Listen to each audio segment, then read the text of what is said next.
Muy buenas tardes a todos, muchas gracias por la asistencia, muchas gracias por continuar con nosotros, muchas gracias por estar cada viernes con nosotros, estar ahí con estos temas interesantes que les traemos. Esta vez nos acompaña el doctor Orlando Gracia Granados, gracias a sus sugerencias de actualizarnos en los temas médicos contribuyentes a la seguridad aérea. El doctor Orlando Gracia Granados es médico cirujano de la Universidad Javeriana, es abogado titulado, piloto privado de aviones, con licencia de la FAA, es médico examinador de la aeronáutica civil, seguramente todos nosotros lo conocemos, es médico examinador de la FAA, es investigador de accidentes del sur de California Institute de Estados Unidos, tiene diploma en fatiga y accidentes aéreos de la National Transport Service Board, es certificado en Human Factors and Classification System, es instructor del primer curso de facilitadores de CRM de factores humanos de Avianca, es conferencista en seguridad aérea, factores humanos en diferentes organizaciones del país, incluyendo múltiples seminarios de la Aeronáutica Civil de Colombia. Es conferencista en factores humanos de la Brigada de Aviación del Ejército, diplomado en SMS Safety Management System, instructor de simulación médica Universidad de Harvard, es instructor de simulador de hipoxia y desorientación espacial. El doctor Orlando es expresidente de la Asociación Colombiana de Medicina Aeroespacial y es el director médico de los servicios Gran Colombiana IPS en Medicina Aeroespacial. Queremos que sea el doctor que nos adentre en este tema y nos pueda actualizar qué ha venido sucediendo desde el punto de vista médico en nuestra seguridad aérea. Antes, no se les olvide, las preguntas las pueden hacer todas cuanto gusten por el chat, estamos muy pendientes de ustedes. Adelante, doctor Orlando, es suyo el grupo que nos acompaña. Buenas tardes, gracias, capitán Mauricio. ¿Cómo me escuchan? Lo están escuchando perfectamente, doctor Orlando. Bueno. Buenas tardes, gracias nuevamente por la invitación. Vamos a tener una pequeña charla de aspectos médicos que me han parecido relevantes, algunos aspectos, no todos, en el tema de seguridad aérea ya en estos 40 años de experiencia como médico examinador de la aeronáutica y de la FAA. Entonces, iniciamos. Vamos a hacer una pequeña introducción. ¿Ahí se está viendo? Sí, señor. Bueno, está bien. Vamos a hacer una pequeña introducción muy sencilla y solamente por temas de tiempo vamos a tocar simplemente algunos temas médicos que me han parecido importantes, entre ellos un tema que se ha llamado trastornos del sueño o enfermedades del sueño, que progresivamente y con la experiencia hemos visto que pueden ser riesgosas y pueden ser un factor contribuyente de manera importante a los accidentes aéreos o a los incidentes. Luego tocaremos un tema de hipoxia, tema que sigue siendo vigente también en nuestro medio, dada nuestra topografía. Y por último, tocaremos el tema del COVID-19, más no como una actualización, porque hoy en día todos son expertos en COVID-19, sino básicamente para mirar esa relación entre pacientes, tripulantes que han tenido COVID-19 y el tema sobre todo de su recertificación aeromédica. A la derecha pueden ver una foto de ese famoso accidente de Colgan Air, Buffalo, en el cual, como seguramente muchos de ustedes conocen, murieron 49 personas. Hubo varios factores contribuyentes en este accidente, pero el NTSB, que ustedes saben es la organización que más trabaja en investigación de accidentes aéreos en el mundo. Investiga casi todos los accidentes de aviación comercial en el mundo. El NTSB llegó a la conclusión que a pesar que se habían cometido varios actos inseguros o errores durante fases de despegue, aterrizaje, etcétera, en los diferentes trayectos de esta aeronave, aparte de que la tripulación o el comandante en este caso había fallado varios chequeos de proeficiencia, aparte de eso había un tema de fatiga y de pérdida de sueño crónica en estos tripulantes. De hecho, se sabe que ambos pilotos se demostró no durmieron la noche anterior en un hotel, sino durmieron en la sala de pilotos. Básicamente por temas de ahorro de costos que la compañía no les cubre, etc. Y aparte de eso, la copiloto o primer oficial venía de otra ciudad de cerca de un trayecto de 4 horas en vuelo. Entonces, al NTSB en el 2009 le pareció interesante y desde ahí para acá siempre ha estado revisando y le ha estado siguiendo la pista al tema de fatiga y al mismo tiempo pérdida de sueño, porque son unos temas que van bastante ligados. Muy bien. En esta diapositiva, el NTSB muestra algo que ellos han llamado Most Wanted List, la lista de los más buscados. Esta es la del 2019-2020. Cada año el NTSB saca una lista y lo que quiere resaltar es básicamente retroalimentar a la comunidad aeronáutica diciéndole o exhortándolos a que esos ítems que aparecen en la lista es lo que el NTSB quisiera solucionar o quisiera que tanto la FAA u otras autoridades aeronáuticas le pusieran más atención y seguramente le pusieran barreras para contener esos posibles riesgos. Si ustedes miran al lado derecho y en las flechas rojas, esos que aparecen en flecha roja tienen relación con aspectos médicos y no son pocos. Por ejemplo, en el listado del 2019 al 2020, el NTSB recalca que quisiera eliminar los distractores.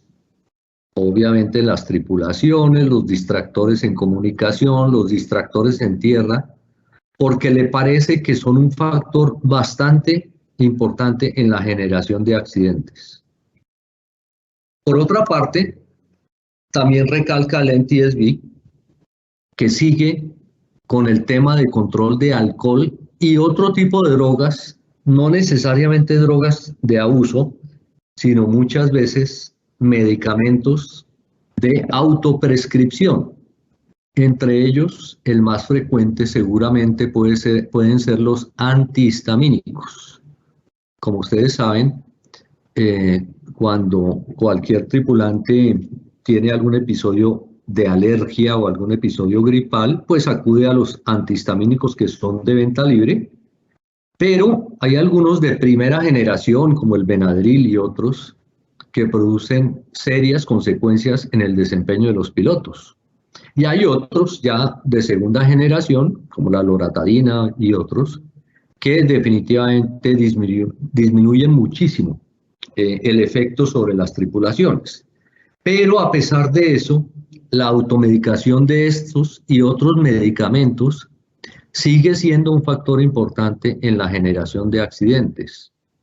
Fíjense que aquí no se habla de causas principales, no es que esa sea la causa principal, sino que son unos factores contribuyentes que a través de las investigaciones anteriores esta organización ha detectado como si fueran repetitivos y como ustedes conocen su ESMS, eso aumenta la probabilidad que ocurra algún tipo de accidente.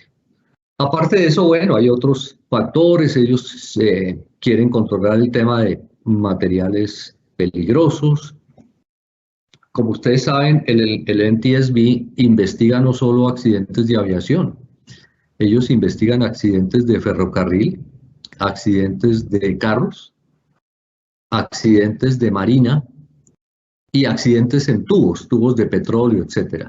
Entonces, por eso es que aparece ahí a raíz de varios accidentes de trenes, especialmente en Estados Unidos, que también cuando uno revisa esas investigaciones, la fatiga y la falta de sueño ha sido un factor importante en que esas personas hubiesen podido controlar adecuadamente el tren, causando unas múltiples tragedias con alta mortalidad.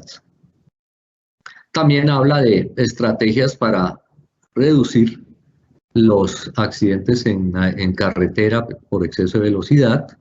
Y mire que aquí menciona a la parte 135 de la FAA, que como ustedes saben, se refiere a las aerolíneas de tipo comercial.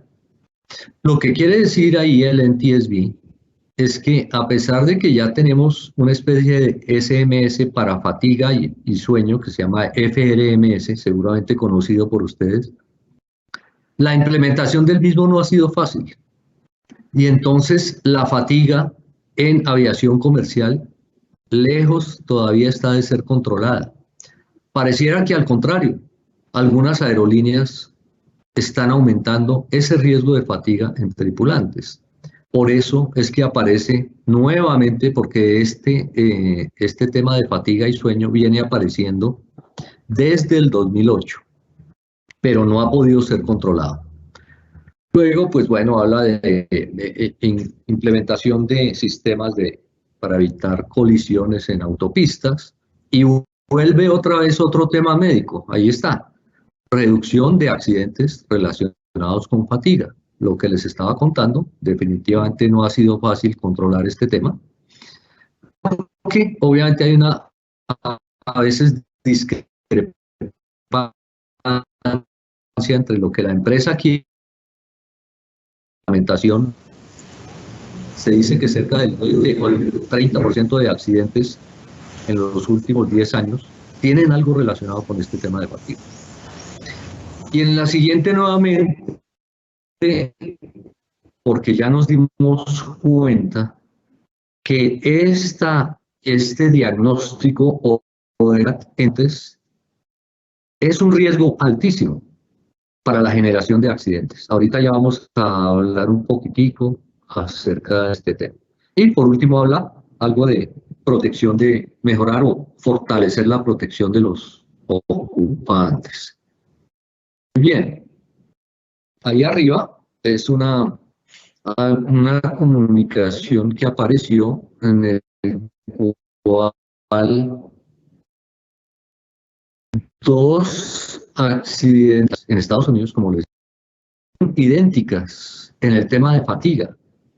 Y al parecer, porque no se pudo comprobar del todo, ambas personas en los diferentes accidentes tenían trastornos del sueño. Entonces, poco a poco se ha ido uniendo una cosa con la otra. Ahorita les explico por qué razón es tan complicado o no es fácil detectar un trastorno del sueño. Así es que en esta gráfica inferior, pues lo que uno llama fatiga, probablemente incluye fatiga, incluye débito de sueño o pérdida de sueño, e incluye enfermedades relacionadas con trastornos del sueño. Tal vez ahí es donde estamos un poco complicados con este tema. Y entonces, el problema del trastorno del sueño es que es una enfermedad que puede tener hasta 100 tipos de trastornos diferentes. Y eso nos lleva a la conclusión que no es fácil de detectar. Aquí la Sociedad Americana del Sueño la clasifica en 4 categorías. O sea, un trastorno del sueño puede ser problemas para conciliar el sueño y permanecer dormido. O sea, lo que se llama insomnio. Ustedes saben que la estadística muestra que hasta el 50% de personas en vida activa útil laboral puede presentar problemas de insomnio. Otra categoría es lo contrario, problemas para permanecer despierto, lo que se ha llamado somnolencia diurna excesiva. Estas personas o estos pacientes tienen un gran problema, y es que en horas del día en las cuales el cerebro y el resto de personas debería estar alerta, estas personas hacen somnolencia que no pueden controlar. Y cada día vemos que esta situación es totalmente incompatible con la aviación, porque a estas personas les ocurre algo como si les apagaran un switch en el cerebro y no pueden controlar mantenerse en vigilia. Otra categoría son los problemas para mantener un horario regular de sueño. Y aquí nuevamente viene el tema de la aviación. Como la aviación es una actividad de 24 horas, entonces puede que estas personas tengan un horario regular de sueño cuando no están volando o cuando están de vacaciones. Pero definitivamente cuando empiezan con su trabajo, entonces entran en un trastorno del sueño inducido por su trabajo. Entonces van a Europa, vuelven, o vuelos de corto alcance también, en los cuales las personas se despiertan en horas en las que deberían estar dormidas, llámese 4 de la madrugada, 5 de la madrugada, interrumpiendo así la arquitectura normal del sueño, y esto se ha demostrado que causa problemas serios a mediano y largo plazo, entre ellos el riesgo de accidentarse. Y obviamente esta última categoría, que es un poco de las que le comenté anteriormente, es lo que llamaron comportamientos inusuales durante el sueño, es decir, cualquier situación que interrumpa el sueño. En la anterior diapositiva vemos el típico paciente algo obeso, roncador, que seguramente tiene varias condiciones. La primera es que puede tener algún tipo de obstrucción al ingreso de aire, bien sea por las fosas nasales, probablemente está respirando por la boca, debe ser por alguna razón, o de pronto a nivel de su faringe, de la úvula, etcétera, podría tener algún tipo de obstrucción, o simplemente por el hecho de ser algo obeso y tener grasa en el cuello. Cuando el paciente está en esa posición como la que ven ustedes ahí, todos los músculos se relajan en fase profunda del sueño y el peso de la grasa que tiene el paciente en el cuello y el tórax hace que haga una obstrucción a la entrada del aire. Y entonces es el paciente típico roncador que definitivamente quien lo detecta son las personas que están al lado de él, pero ese paciente difícilmente se da cuenta por él mismo que tiene un posible trastorno del sueño. La prevalencia de trastornos del sueño en poblaciones ha sido estimada entre un 10 y un 30%. Esa es una cifra muy alta. El insomnio se ha observado en el 30% de pacientes referidos, mientras que la hipersomnia, o sea, la somnolencia diurna excesiva, es un 4%, por lo tanto es mucho más frecuente el insomnio. Entonces aquí viene uno de los grandes problemas, y es que el mismo paciente o incluso su familia o el piloto no sabe que tiene un trastorno del sueño, porque no es fácil de detectar. De hecho, en la nueva proceso de certificación aeromédica, Medicina de Aviación incluyó esa pregunta, que si el paciente ronca o preguntas relacionadas con eso, y la FAA también lo está haciendo. Lo que pasa es que obviamente, y es normal, digamos que el piloto en cierta forma va con algo de temor a su certificado médico, entonces muchos de ellos niegan que sean roncadores o que dicen que no saben o lo que sea. Así es que por pura encuesta no es fácil detectar un trastorno del sueño. Y entonces miren la gráfica de la izquierda, lo que les estaba diciendo. Aquí está una vista lateral de un paciente dormido, y cuando ocurre esa relajación muscular de los músculos del cuello, de la base de la lengua, incluso del tórax, simplemente hay una obstrucción a este nivel de la vía respiratoria y el paciente hace lo que se ha llamado una apnea, que no es otra cosa que un episodio en el cual deja de respirar, el aire deja de entrar y el paciente sufre durante todo ese episodio de falta de oxígeno cerebral. Hay pacientes que hacen hasta 30, 40 o 50 episodios de apnea en 1 hora de sueño. Ya ustedes entenderán la gravedad de este problema, pero ellos no se dan cuenta, ellos no lo saben. Y hay pacientes que hacen apneas también prolongadas, aumentando la gravedad de esta condición.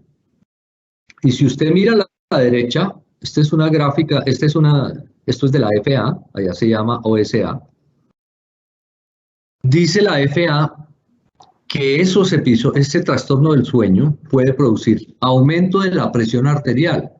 Por lo tanto, cualquier paciente nuestro hipertenso es probable que necesite descartarle que no esté haciendo más bien una apnea del sueño y que de pronto lo que necesita es mejorarle, porque esto tiene tratamiento, mejorarle su vía aérea o ponerle una máscara de presión positiva, etcétera, y de pronto no tratarle simplemente la presión arterial y nada más.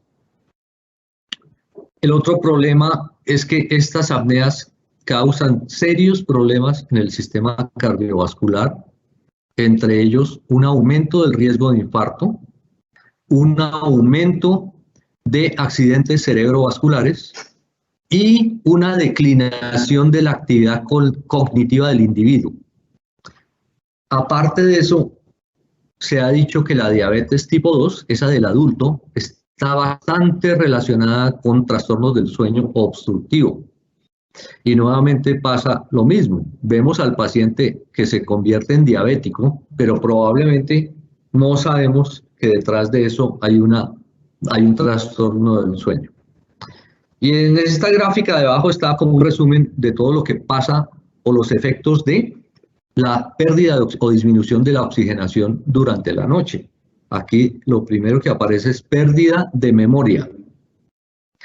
Y esto ha sido un problema porque, vuelvo al accidente de Golden Air, se detectó eso, y el NTSB ahí es donde está preocupado, porque está diciendo que estas personas que requieren de una memoria de trabajo, lo que se llama working memory, muy exacta, si tienen algún tipo de trastorno y pérdida de memoria, definitivamente tienen un problema serio con la seguridad aérea. Hipertensión pulmonar, accidente cerebrovascular. Estos pacientes, algunos de ellos con bastante frecuencia, amanecen con dolor de cabeza. Ese es uno de los síntomas más importantes, porque obviamente ha estado con baja oxigenación durante la noche, entonces no es normal que uno amanezca con dolor de cabeza. Nuevamente mencionan el ataque al corazón, arritmias cardíacas, diabetes, fatiga, mareo, hipertensión y obesidad. La obesidad está bastante relacionada con la apnea del sueño. ¿Cuál es el problema potencial en vuelo? Se ha sugerido que un piloto con un trastorno del sueño moderado, puede desempeñarse como si estuviera bajo efectos de alcohol equivalentes a una dosis de 0.06 a 0.08%, lo cual significaría que legalmente estaría intoxicado por alcohol. No es que la persona haya tomado alcohol, es que el rendimiento debido a este trastorno es equivalente a lo que le pasaría a esa misma persona si hubiera tomado alcohol. Por lo tanto, este es un problema más serio de lo que pensábamos. Muy bien. El problema es el reconocimiento o el diagnóstico de esta entidad. Ya dijimos, y aquí lo dice nuevamente la FA, que típicamente la persona que tiene este trastorno no es consciente de esa condición. Obviamente hay una forma que es ideal, que se llama estudio de sueño. Básicamente es llevar al paciente a una habitación de un hospital o de un centro especializado, ponerle electrodos como los que se hacen para un electroencefalograma, ponerle algunos sensores en diferentes partes del cuerpo, mirar cómo está la oxigenación, hacerle video y esa es la única o de las pocas formas de comprobar fehacientemente que esa persona tiene un trastorno del sueño. Obviamente, antes de eso, al paciente se le pueden hacer algunas encuestas, como la escala de Epworth, se puede examinar al paciente y uno puede sospechar. Pero definitivamente la única forma es hacer el examen que les acabo de mencionar. Nuevamente, se insiste en que aquí el paciente puede tener dificultad para concentrarse, pensar, para recordar, fatiga, sueño durante el día, dolor de cabeza e irritabilidad. Aquí vemos a la izquierda cómo está un paciente conectado haciéndole un estudio de sueño, y a la derecha, lástima que no se ve aquí la máscara, como uno de los tratamientos ideales es ponerle un sistema, una máscara de presión continua llamada CPAP, que lo que hace es mantener la presión del aire entrando por la vía aérea constantemente, de tal forma que la vía aérea no se colapse. Muy bien. No sé si hasta aquí hay alguna pregunta o si quiere que continuemos, Mauricio. Doctor, sí, si hay una pregunta bastante interesante. Nos pregunta Luis Fernando si se puede extender un poco más en el tema del EPRMS para entenderlo mejor. Bueno, lo que pasa es que el FRMS es toda una compilación de la revisión de fatiga, falta de sueño y su aplicación a la aviación comercial. Es muy completo, muy bien hecho, científicamente está muy bien sustentado, pero es difícil de aplicar porque tiene una mezcla de diferentes disciplinas. El FRMS tiene una mezcla de aviación, tiene algo de ingeniería aeronáutica, tiene algo de psicología, tiene algo de psiquiatría, tiene algo de ingeniería industrial y tiene algo de medicina y por ahí podría seguir. Y eso es lo que ha hecho que sea difícil llevarlo a la realidad simple. Toda una conferencia porque es un tema bastante extenso, pero ese sería el resumen de lo que yo le podría contestar. Sigue. Adelante, doctor. No, hasta el momento no hay más preguntas del tema que ya habló. Tenemos preguntas para el final, como consejos para evitar la apnea y todo lo demás, pero lo podemos evacuar al final de su conferencia. Perfecto. Bueno. Entonces, ahorita nos aparece otra amenaza, que es ese avión volando instrumentos sobre el virus del COVID. Y resulta que, aparte que no hemos podido controlar fácilmente la fatiga, etcétera, como les he comentado, nos aparece en esa gráfica a la izquierda otra amenaza. Aquí ven la flecha roja, que dice, nuevamente, fatiga, listo, trastornos del sueño. ¿Y qué pasa con los pacientes tripulantes que han tenido COVID-19? Esa es una pregunta que todavía no conocemos su respuesta del todo. Tenemos algunos indicios. Están haciéndose estudios.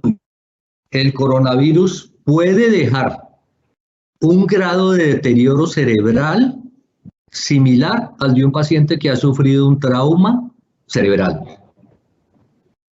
Eso quiere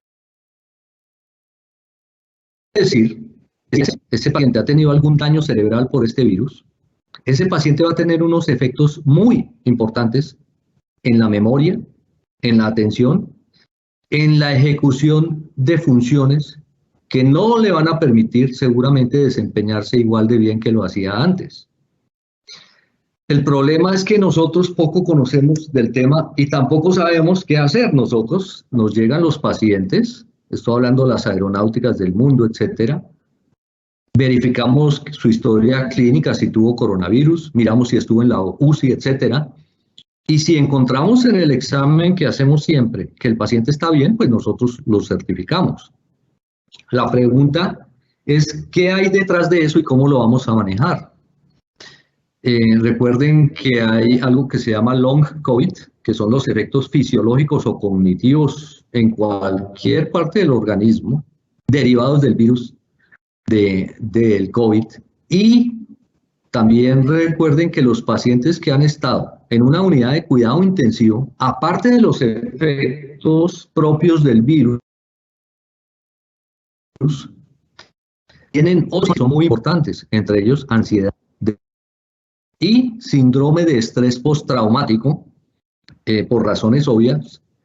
Este último síndrome, bastante delicado, bastante grave, difícil de controlar, similar al que se les presenta en ocasiones a los militares que han estado expuestos a situaciones traumáticas de guerra, etcétera, y no es fácil de manejar este síndrome.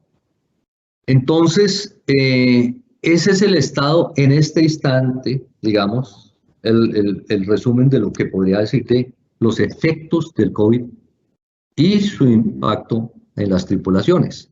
A la izquierda, ustedes pueden ver un vaso sanguíneo con un coágulo. Y esta es una de las mayores consecuencias del virus. El virus produce, a través de unos mecanismos complejos de coagulación que ahorita no vamos a explicar,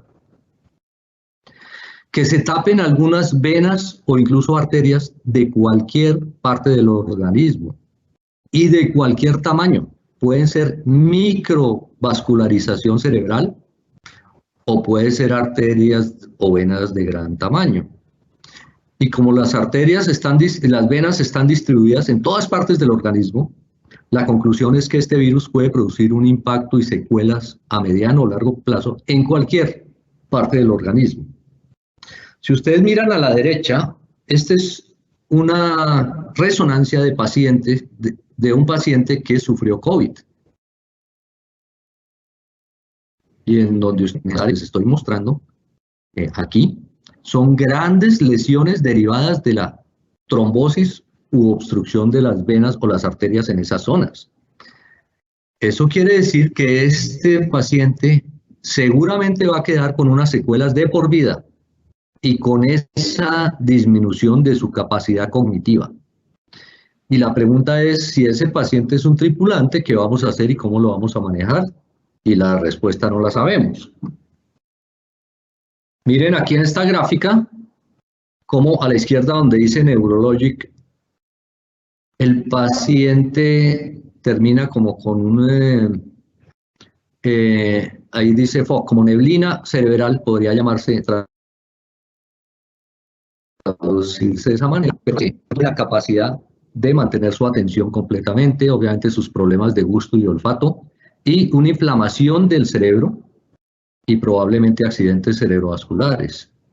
Pero también los problemas pulmonares derivados de la tos, de las lesiones de los alvéolos pulmonares, dolor en el pecho, etc.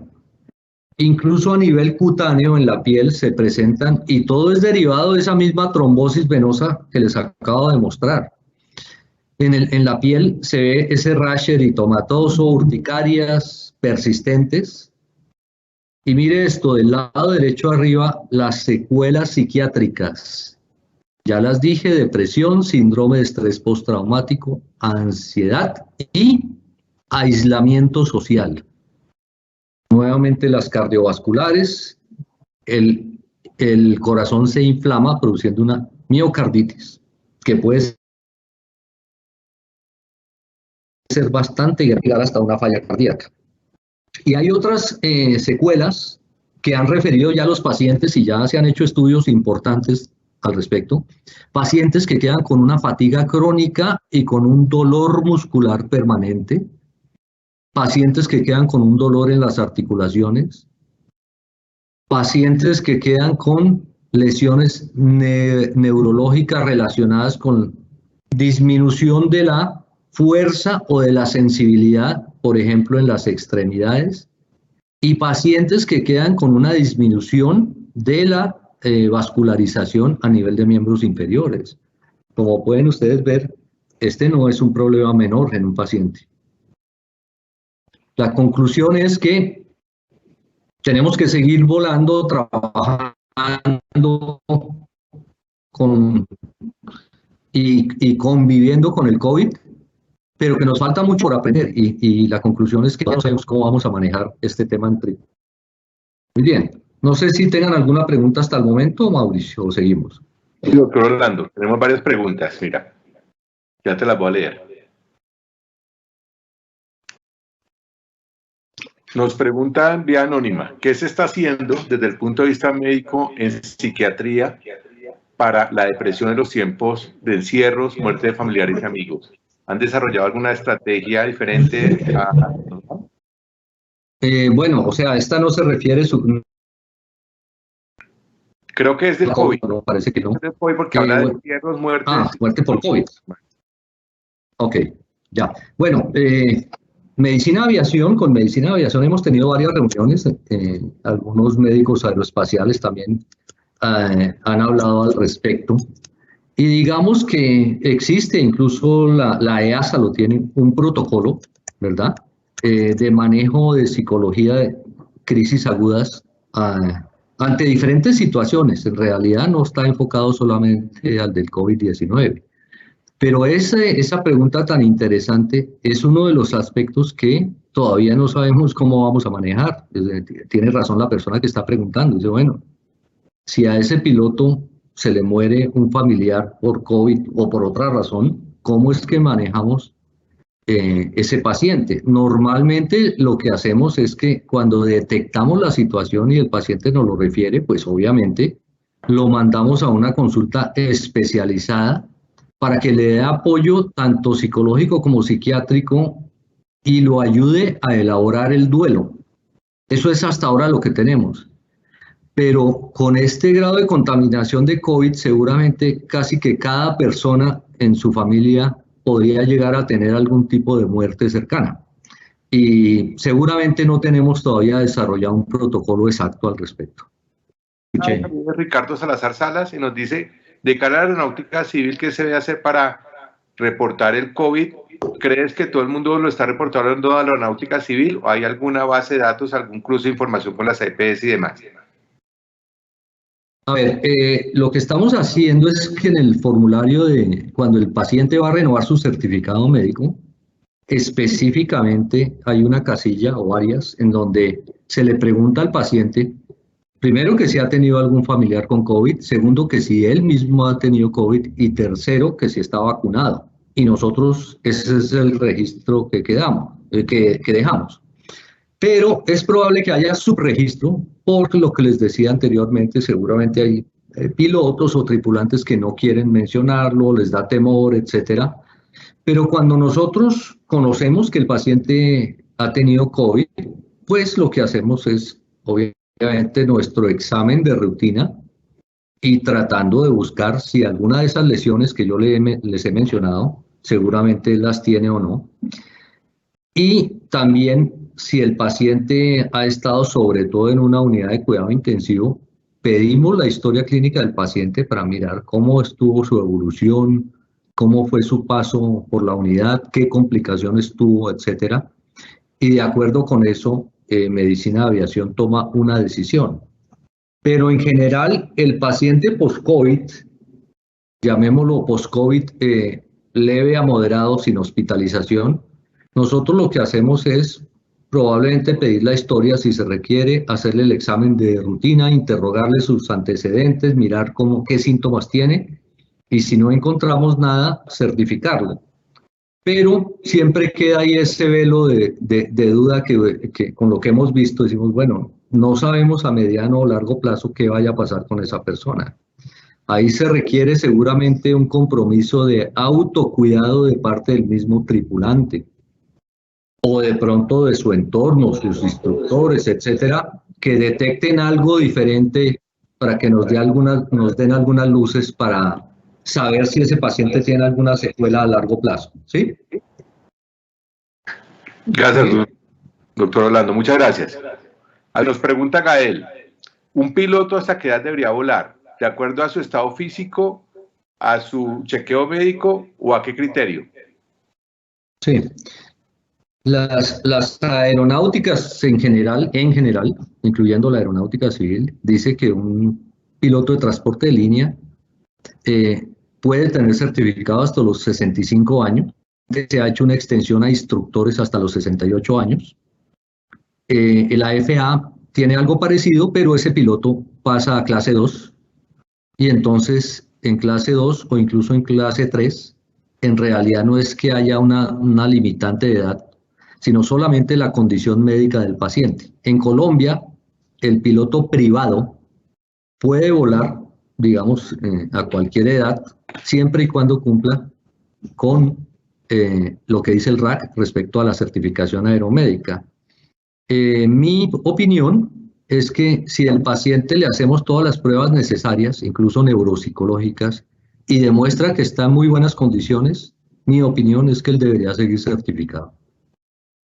Muchas gracias. No tenemos por el momento más preguntas, doctor Orlando.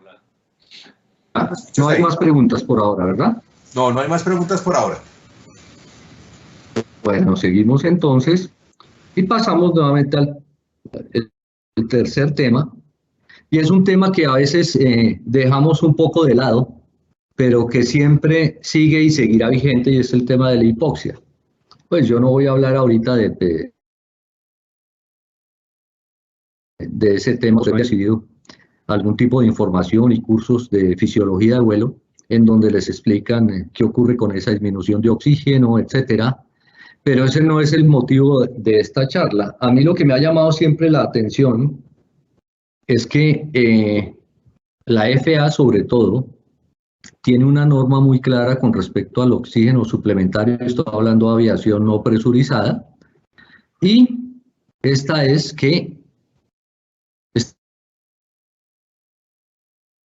establece un límite de 30 para aeronaves o pilotos que se encuentran entre 12.500 y 14.000 pies sobre el nivel medio del mar.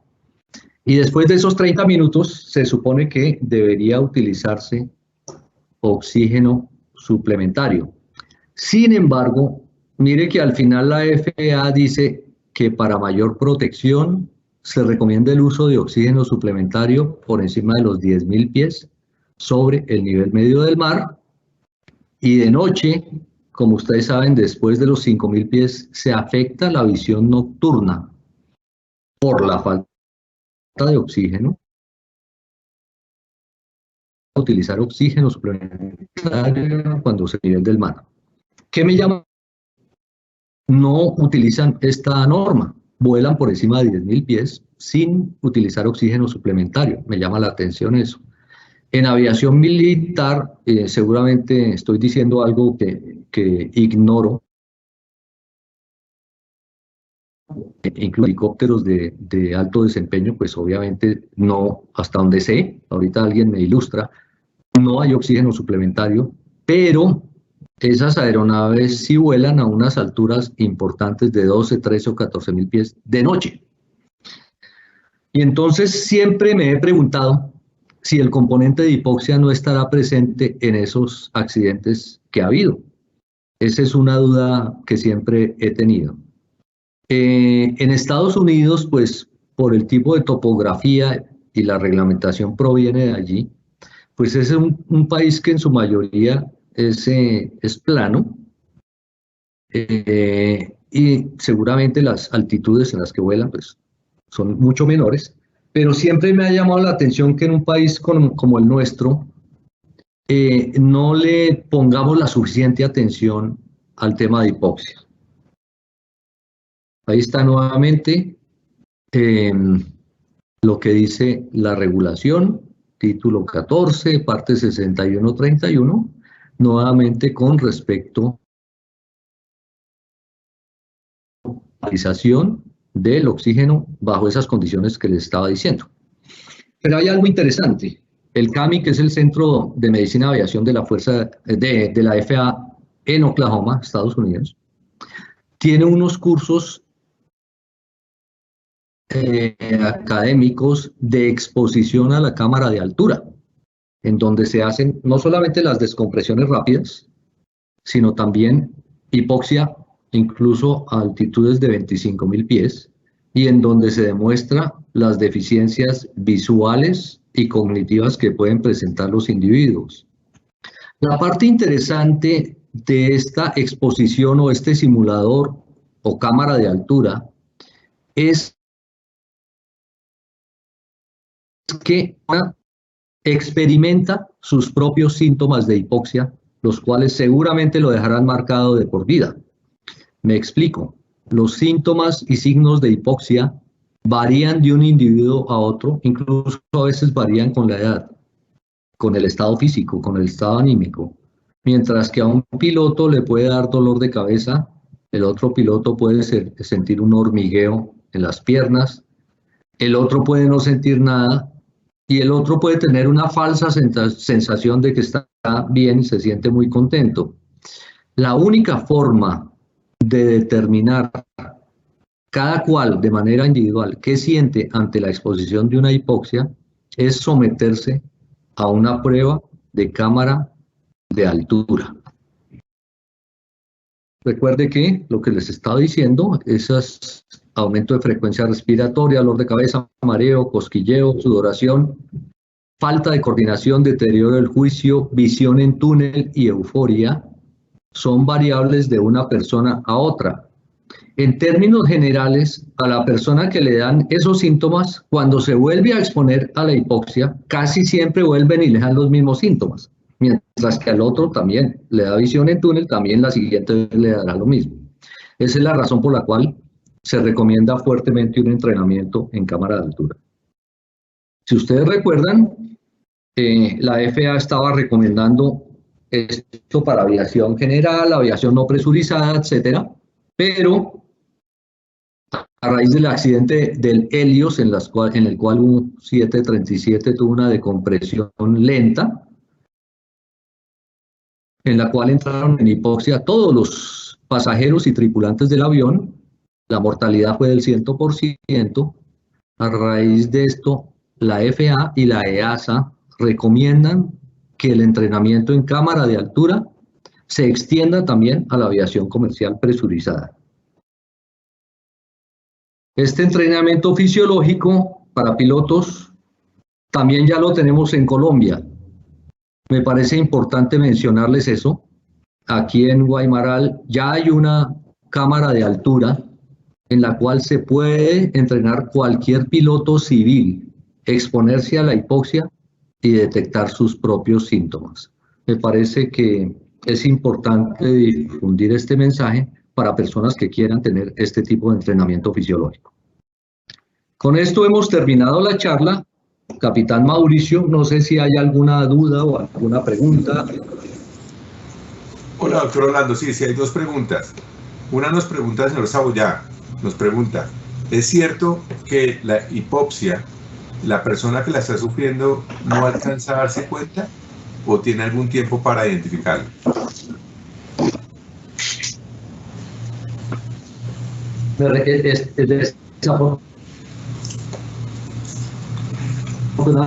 Estoy oyendo.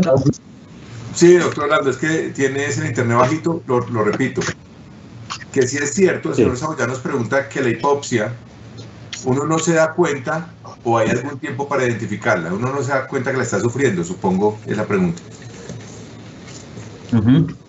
Que sí es cierto, es la pregunta, ¿verdad? Sí, que sí es cierto que no se da cuenta la persona que la está sufriendo o si hay algún tiempo para identificarla. Sí, claro. Yo no hablé de varios aspectos como el tiempo útil de conciencia, dependiendo de la altitud, etcétera. Pero digamos que precisamente en términos generales, un piloto o una tripulación puede sufrir hipoxia incluso a altitudes bajas, sobre todo cuando no está adaptado, cuando no vive a nivel, etcétera.